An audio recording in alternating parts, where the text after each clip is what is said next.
c'est parti pour la correction des deux inéquations quotient proposées dans la fiche de distanciel numéro 5. Donc nous avons 6x plus 6 divisé par x plus 8 et nous cherchons à savoir pour quelle valeur de x tout cela est inférieur ou égal à 0. Donc on est bien sous la forme d'une inéquation quotient avec deux fonctions affines ici, l'une sur l'autre. Donc pour étudier le signe de cette fraction, il faut étudier le signe de 6x plus 6 et le signe de x plus 8, tout mettre sous forme de tableau et conclure. On commence donc à chercher quand est-ce que 6x plus 6 vaut 0. Alors, ça nous donne 6x plus 6 égale à 0, donc 6x égale à moins 6. Je bascule 6 de l'autre côté, je change de signe. Et donc x est égal à moins 6 divisé par le coefficient devant x, divisé par 6. Ce qui nous donne x égale à moins 1. Donc on sait que x égale à moins 1 est une valeur particulière de notre quotient, puisqu'il annule le numérateur. Pour le dénominateur, nous avons x plus 8 égale à 0. Donc on résout l'équation, x plus 8 égale à 0 pour savoir quand est-ce que le dénominateur s'annule. Donc x plus 8 égale à 0 est équivalent à x égale à moins 8, et c'est bon. On a déjà fait tout notre petit problème. Alors x égale à moins 8, qu'est-ce qu'il va y avoir de particulier avec cette valeur? Eh bien ce sera une valeur interdite, d'accord, une valeur interdite de notre quotient. Pourquoi? Tout simplement parce qu'il annule notre dénominateur. Donc on sait déjà que c'est en dessous de x égale à moins 8 dans notre tableau, dans la ligne tout en bas, qu'il faudra faire une double barre. Donc voilà, j'ai mis toutes les valeurs, j'ai bien mis moins 8 puis moins 1, on a rangé par ordre croissant. Donc 6x plus 6 s'annule en moins 1, x plus 8 s'annule en moins 8, et donc le tout ici, notre quotient entier, eh bien il s'annulera quand le numérateur s'annulera, donc il s'annule si 6x plus 6 vaut 0, ça aucun problème.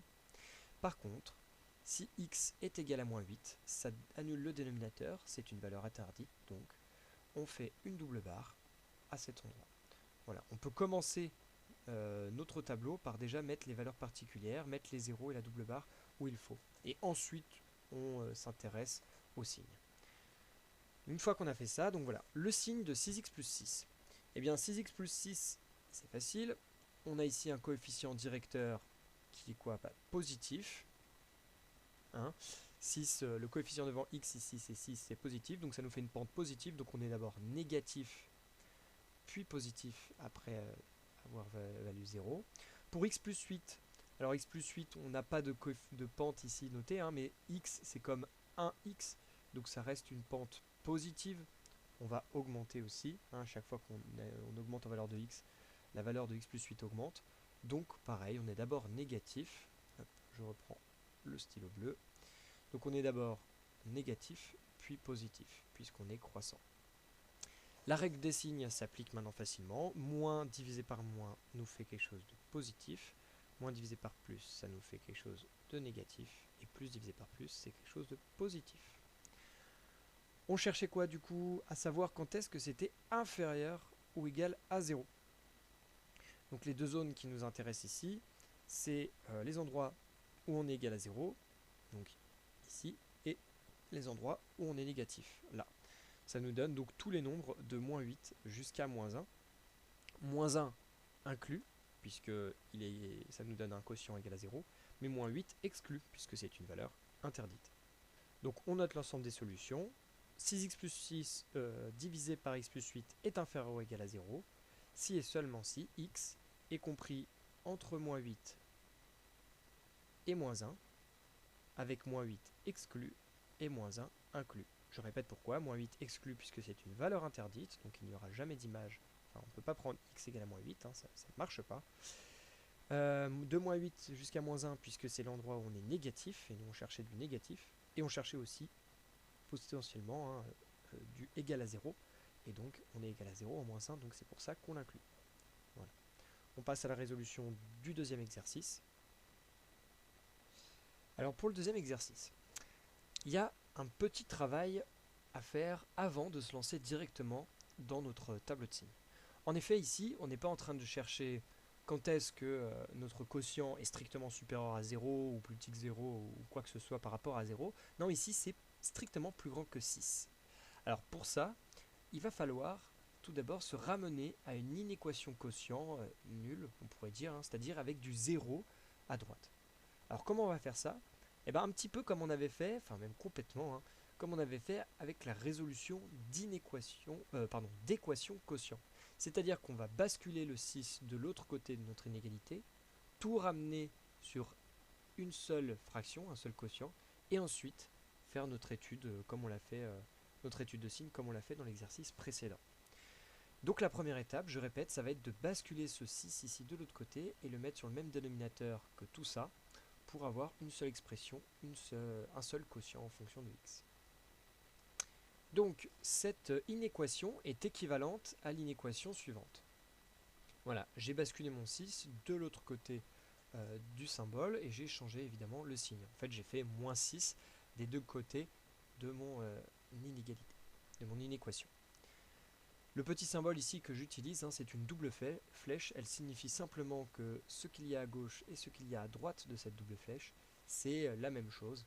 D'accord? On a juste modifié l'écriture, mais c'est exactement les mêmes expressions. Donc, ensuite, tout ceci, comment je vais faire du coup pour simplifier tout ça? Eh bien, je vais devoir écrire moins 6 comme un nombre avec le même dénominateur que notre quotient ici, afin de pouvoir les additionner et avoir qu'une seule fraction. Donc le dénominateur est tout choisi, ça va être moins 7 plus 3x. Donc on écrit la chose suivante. Voilà, on écrit moins 6 comme moins 6 fois moins 7 plus 3x divisé par moins 7 plus 3x. Attention, ici c'est bien un fois qu'on met, hein, pas un plus, un moins ou autre chose. Il faut à la fois multiplier par moins 7 plus 3x et diviser par moins 7 plus 3x. Une fois qu'on a ça, bon, bah, c'est la technique hein, simple de la simple distributivité. On développe. Alors, moins 6 fois moins 7, ça va nous donner 42. Et moins 6 fois 3x, ça va nous donner moins 18x. Ensuite, une fois qu'on a donc simplifié tout ça, on additionne les deux numérateurs. Donc, moins 24x plus moins 18x va nous donner moins 42x. Et ensuite, moins 48 plus 42 va nous donner moins 6. Et voilà, j'ai tout simplifié et je me retrouve exactement avec ce qu'on voulait, c'est-à-dire une inéquation avec 0 à côté. Et là, donc on est passé de moins 24x, moins 48, etc., strictement supérieur à 6, à une inéquation strictement supérieure à 0. Et là, seulement à ce moment-là, on va pouvoir étudier le signe du numérateur et du dénominateur pour pouvoir conclure sur quand est-ce que tout ça est strictement positif. Ok? Donc voilà, faites très attention. La seule étape en fait en plus qu'il y a sur cet exercice, c'est là on repère qu'on n'a pas 0 à droite. Il faut donc faire un peu exactement même la méthode qu'on avait vue sur la résolution d'équation quotient, c'est-à-dire tout basculer à gauche, hop, et tout mettre sur le même dénominateur, et tout additionner pour ensuite pouvoir faire la méthode classique. Donc voilà, on va résoudre du coup l'encadré rouge, hein, c'est-à-dire puisque c'est la même chose, même si c'est écrit différemment, c'est vraiment la même information qui est contenue dans l'encadré noir ici et dans l'encadré rouge. Résoudre l'encadré rouge revient à résoudre l'encadré noir. Donc on commence par chercher quand est-ce que moins 42x moins 6 vaut 0. Donc on résout l'équation associée comme d'habitude. Et ça nous donne 6 sur moins 42. Alors comme on sait que 42 c'est 6 fois 7, on peut simplifier ici hein, la fraction et marquer moins 1 sur 7. 6 sur 42 c'est comme 1 sur 7. Donc voilà la première valeur particulière, celle qui annule notre numérateur et donc qui va annuler la fraction, le quotient. On cherche maintenant la valeur qui annule le dénominateur, donc moins 7 plus 3x égale 0, et on tombe sur 7 tiers, d'accord? On fait plus 7 des deux côtés de notre équation, et ensuite on divise par le coefficient devant x, ce qui nous donne 7 tiers. On complète donc le tableau, voilà. Donc moins 1 septième, plus petit que 7 tiers, donc on range dans cet ordre. On se retrouve finalement à avoir donc moins 42x sur moins 6 qui s'annule en moins 1 sur 7, moins 7 plus 3x qui s'annule en 7 tiers. Et donc pour notre quotient, donc quand le numérateur s'annule, notre quotient s'annule. Et par contre, valeur interdite pour le dénominateur voilà, qui s'annule. Donc pour 7 tiers, on n'a pas de valeur ici. Ok. On utilise maintenant la règle des signes, hein, comme d'habitude, pour compléter le tableau.